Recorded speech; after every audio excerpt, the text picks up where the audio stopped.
In the name of Almighty God, Assalamu alaikum to all of you. This is Amjad Masih Gul. I wanna share with you elementary biochemistry. और आज जो हमारा elementary biochemistry का जो first topic है वो है carbohydrates. तो आज हम कार्बोहाइड्रेट्स को डिस्कस करने की कोशिश करेंगे। कार्बोहाइड्रेट्स में सबसे पहले उनका introduction, biochemistry, properties, classification and biological significance करने की कोशिश करेंगे। तो first of all introduction of carbohydrates. तो कार्बोहाइड्रेट्स मीन्स हाइड्रेटेड कार्बन्स। और ये जो कार्बोहाइड्रेट्स है ग्रीक वर्ड से सैकरोन से मिलकर बना है। ग्रीक वर्ड है सैकरोन जिसका मतलब है शुगर। तो कार्बोहाइड्रेट्स जितने भी हैं ये स्वीट इन टेस्ट होते हैं और ये सारे शुगर्स ही होते हैं। अब कार्बोहाइड्रेट्स जो हैं वो एल्डिहाइड हो सकते हैं और कीटोन्स हो सकते हैं। दो तरह के कार्बोहाइड्रेट्स हो सकते हैं। अगर तो एल्डिहाइड ग्रुप होगा तो एल्डोज शुगर्स बोल देंगे या एल्डोज कार्बोहाइड्रेट्स।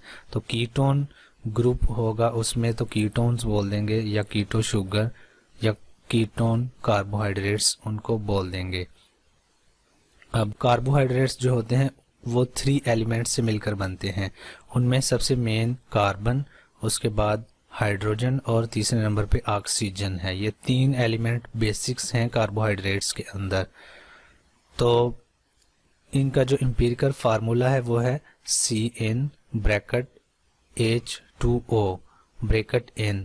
और ये एम्पिरिकल फार्मूला जो है इसके अंदर जो वाटर है H2O उसकी जो रेशो है वो 2:1। तो वाटर की भी रेशो जो होती है 2:1 हाइड्रोजन और ऑक्सीजन की वाटर के अंदर। तो कार्बोहाइड्रेट्स के अंदर भी इनकी यही रेशो है। ये स्वीट इन टेस्ट होते हैं और ये एनर्जी प्रोवाइड करते हैं और ये सारी प्रॉपर्टीज़ इनकी कार्बोहाइड्रेट्स की है, इसके करेक्टरिस्टिक्स जिनके इंट्रोडक्शन में हम देख रहे हैं।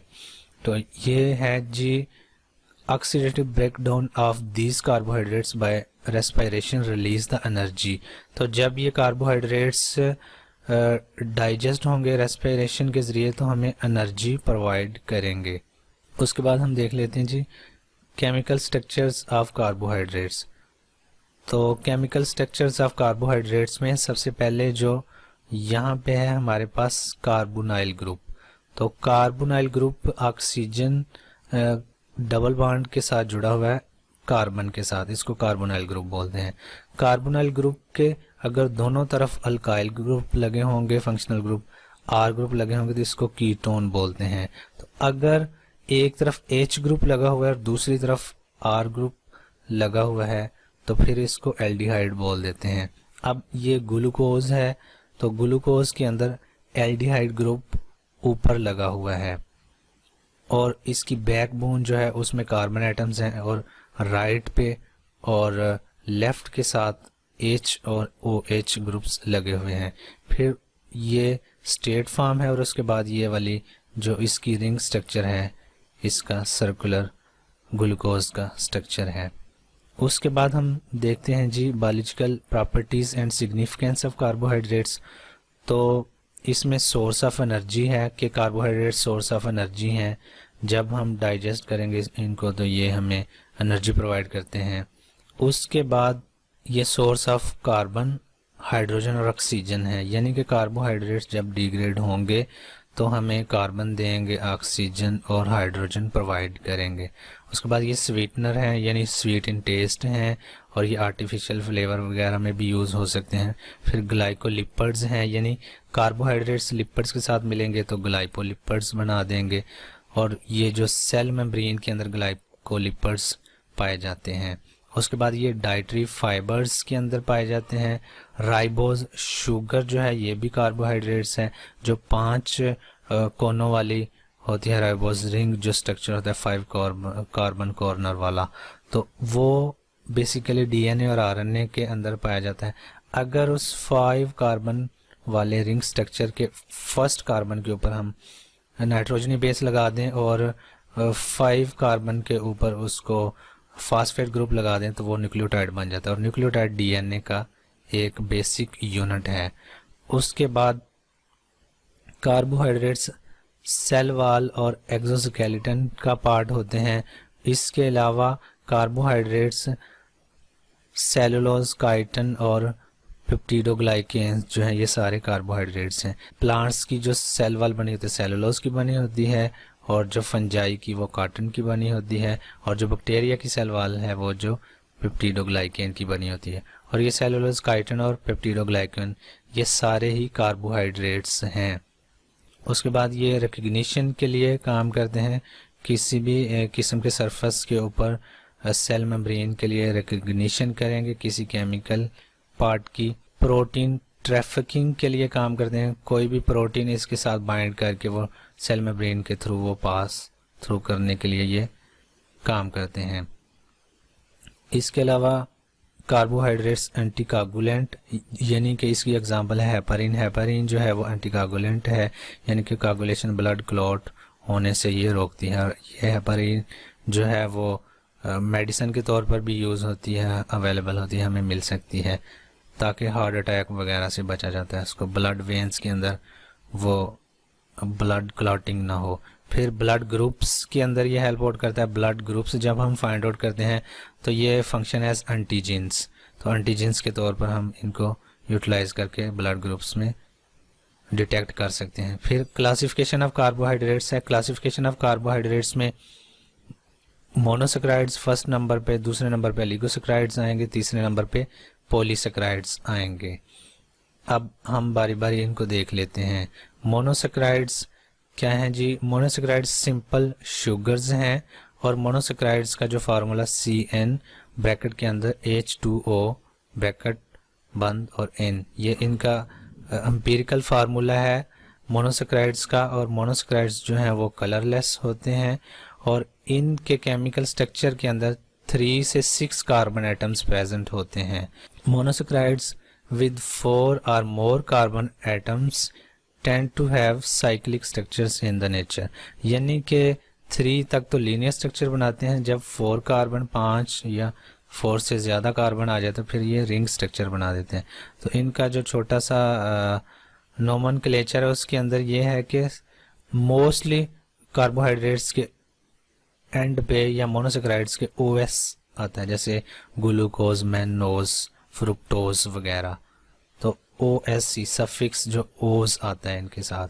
फिर इनकी एग्जांपल्स हैं 3 कार्बन वालों की, 4 कार्बन वालों की, 5 कार्बन और 6 कार्बन वालों की जो है यहाँ पे एग्जांपल्स लिखी हुई हैं कार्बोहाइड्रेट्स की। इसके अलावा ये ग्लूकोज का स्ट्रक्चर है, ये कार्बोहाइड्रेट्स की एग्जांपल है। फिर दूसरे नंबर पे आ जाते हैं लिगोसेक्राइड्स। लिगोसेक्राइड्स के जो करेक्टरिस्टिक्स हैं वो हैं ग्लाइकोजिडिक बॉन्ड के ज़रिए से जितने भी मोनोसेक्राइड्स जुड़ते हैं फिर वो ओलिगोसेक्राइड्स बना देते हैं, यानी कि 2 मोनोसेक्राइड्स आपस में जुड़ेंगे और उनके दरमियान जो लिंकेज बनेगा वो ग्लाइकोजिडिक बॉन्ड बनेगा। 2 से 20 यानी 2 से 20 मोनोसेक्राइड्स मिलकर आपस में ओलिगोसेक्राइड्स बनाते हैं। अगर 2 मोनोसेक्राइड्स आपस में बॉन्ड करेंगे तो वो डाइसेक्राइड उसको बोलेंगे, और 2 से 20 तक 2 से 20 तक मिलेंगे तो इसको ओलिगोसेक्राइड बोल देते हैं। The most common oligosaccharides in the nature are disaccharides, और डाइसेक्राइड्स जो ओलिगोसेक्राइड्स उनमें 2-2 वाले, यानी कि 2-2 वाले जो आपस में बॉन्ड बना के रहते हैं वो मोस्ट कॉमन है नेचर के अंदर। और इनके अंदर भी जो शुगर है, जो सुक्रोज है, वो मोस्ट कॉमन है, जो टेबल शुगर जो डेली हम यूज़ करते हैं वो वाली। अब ये जो ओलिगोसेक्राइड्स हैं या डाइसेक्राइड्स हैं not occurring freely in nature, तो ये दूसरे कंपाउंड्स के साथ बॉन्ड बना के रहते हैं, जैसे ग्लाइको कॉन्जुगेट्स बनाते हैं, ग्लाइको प्रोटीन्स, ग्लाइको लिपिड्स और प्रोटियोग्लाइकेन्स बना के ये रहना पसंद करते हैं। उसके बाद ये एग्जांपल्स हैं ओलिगोसेक्राइड्स की, उसमें सुक्रोज, लैक्टोज, माल्टोज, ट्रीहेलोज और रेफिनोज, ये वाली उसकी एग्जांपल्स कि ये कैसे मोनोसेक्राइड्स 2 आपस में मिलके ये ओलिगोसेक्राइड या डाइसेक्राइड बनाते हैं। उसके बाद हमारे पास यहाँ पे है डाइसेक्राइड एग्जांपल कि एक ग्लूकोज मोनोसेक्राइड और दूसरा फ्रुक्टोज मोनोसेक्राइड, ये दोनों आपस में लिंकेज से मिलेंगे और इनके दरमियान जो लिंकेज है ग्लाइकोजिडिक बॉन्ड। ग्लूकोज का कार्बन नंबर 1 और फ्रुक्टोज का कार्बन नंबर 4, इनके दरमियान जो ग्लाइकोजिडिक बॉन्ड बन रहा है ऑक्सीजन दरमियान में, तो ये डाइसेक्राइड बना रहे हैं और वो सुक्रोज है। अब तीसरे नंबर पे आ जाते हैं पॉलीसेकेराइड्स। पॉलीसेकेराइड्स के करेक्टरिस्टिक्स हम देख लेते हैं। 1 अगर होगा तो वो 1 यूनिट मोनोसेकेराइड, 2 होगा डाइसेकेराइड, 2 से ज़्यादा होंगे यानी 20 तक होंगे तो पॉलीसेकेराइड, और अब 20 से ज़्यादा मोनोसेकेराइड के यूनिट्स आपस में ग्लाइकोसिडिक बॉन्ड से बाइंड करेंगे तो उनको हम बोल देंगे पॉलीसेकेराइड्स। और ये 20 से 1000 के दरमियान इसकी रेंज हो सकती है, और ये हैवीली ब्रांचेड होते हैं क्योंकि ये काफ़ी कम्पैक्ट होते हैं।